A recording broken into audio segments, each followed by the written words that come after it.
Hey guys, we're queuing up another. Gonna go into taxes. This video a little bit more in depth. Hopefully, maybe it'll be a shorter video. Taxes are mostly self-explanatory, but a few things in there I want to make sure I clear up. Again, not gonna really go into the math because that's always subject to change, and it's a little bit more complicated than it needs to be for something that I would explain. But the tax days on the first, when you walk out of your farmhouse on every first of a new season, except for the first season of the game, you will then be prompted with the tax menu that shows you what you owe. But at any time other than that, you have the menu with the second page that will show you taxes, show you what you're accruing, what you're accumulating. Yeah, we'll go down kind of one by one. The general tax, these are just your normal non-utility general taxes, I guess you could say. The first and probably most complex being your income tax. This is a progressive system, meaning the more that you make that month, the more you'll be taxed. So, and it's progressive, meaning once you make, say, over 50,000 that month, any additional dollar past 50,000 is going to be taxed a higher percentage. That's progressive. If you live in the U.S., then you live under a progressive system. Can't say for any other countries. I'm not sure how you guys do things elsewhere, but in general, progressive tax, the more you make, the more you pay. This is important because in some months like winter, you might expect to not make as much money. So if you have a lot of crops in the fall, then it might be a good idea to hold those crops and sell them in the winter instead. That way you kind of split up and average out what you make over the year. That way you're not being hit too hardly on money that you could have accumulated at another time for a less tax rate, if that makes sense. But in general, the more you make, the more it's going to push against you. So that's more like real life too, I guess. It's a realistic system. Probably one of the most realistic for the numbers and the percentages and how it works. But the second one is capital tax.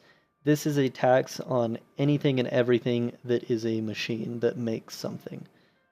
Beehives will accumulate capital tax. Preserve jars will accumulate it. What else? Anything. Kegs, recycling machines, every item in the game.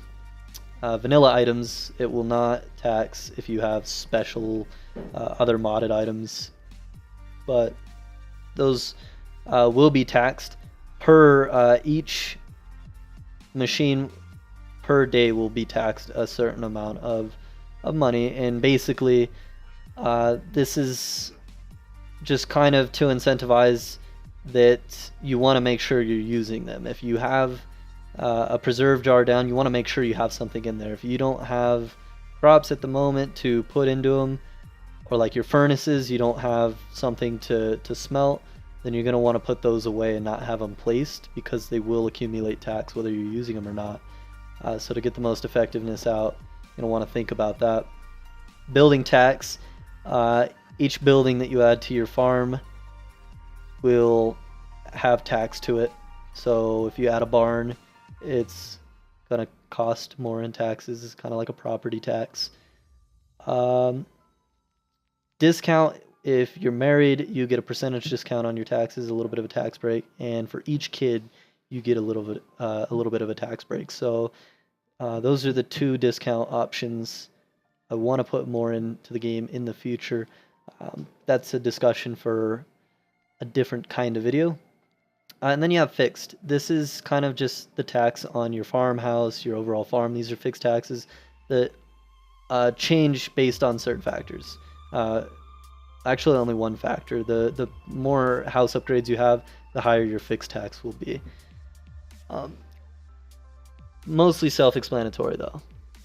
Water tax is your next one. Every sprinkler that you have on your farm is going to cost tax per day. that you have it on there, regardless of whether it's watering something or not. It's going to cost you money. The better your sprinkler is, the more it's going to cost. They're mostly proportionate, so as far as like the level 1 sprinkler covers 4 tiles, the level 2 covers 8, so the level 2 is twice as much, etc. And then you have, again, building tax. You pay water for that on your barns or your coops, and then you have your fixed, which is your farmhouse. That goes up for every upgrade on your farmhouse because your house gets bigger, you use more water.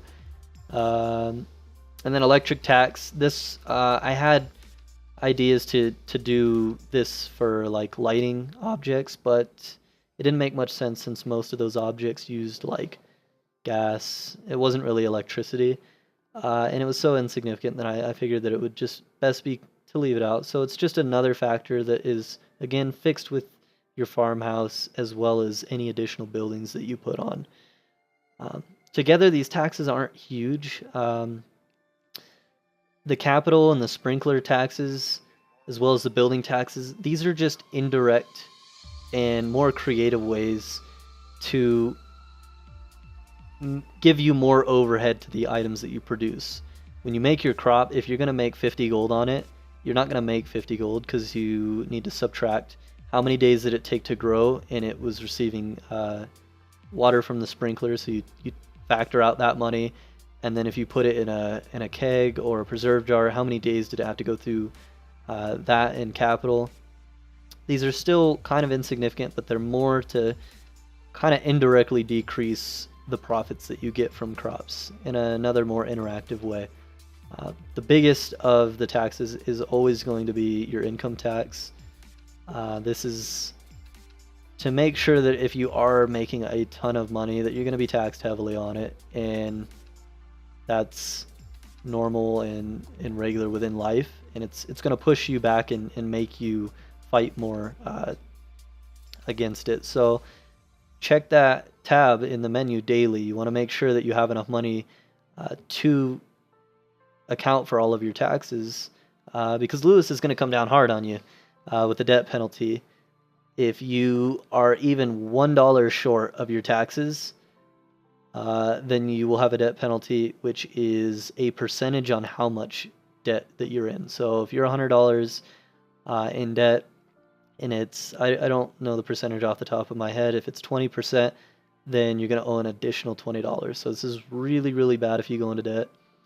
You know, if you spend all your money at the end of the season and then you forget, oh, it's tax day, and you go 50 grand in debt, you pay a lot of taxes on that, or a lot of debt penalty, and it's going to push you even further down, and then you're going to have to start liquidating anything that you have in your chests, and it can be a mess. So, you know, you want to, like real life, be sure that you are accounting for your taxes when you're selling and when you're saving up for that end of that month.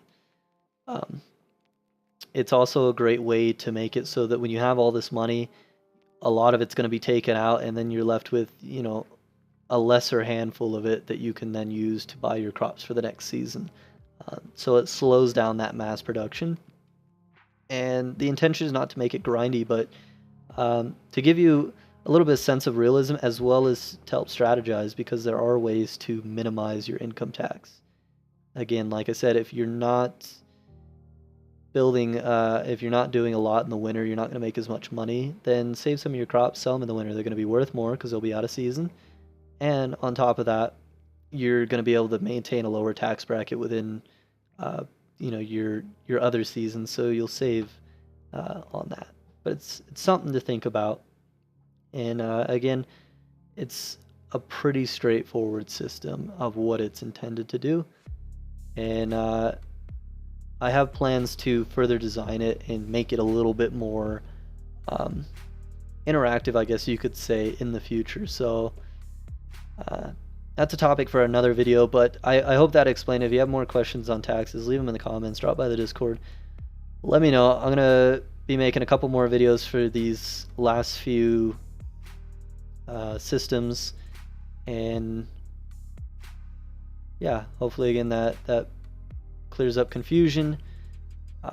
Thanks again for stopping by. I'll see you guys around. Have a good one.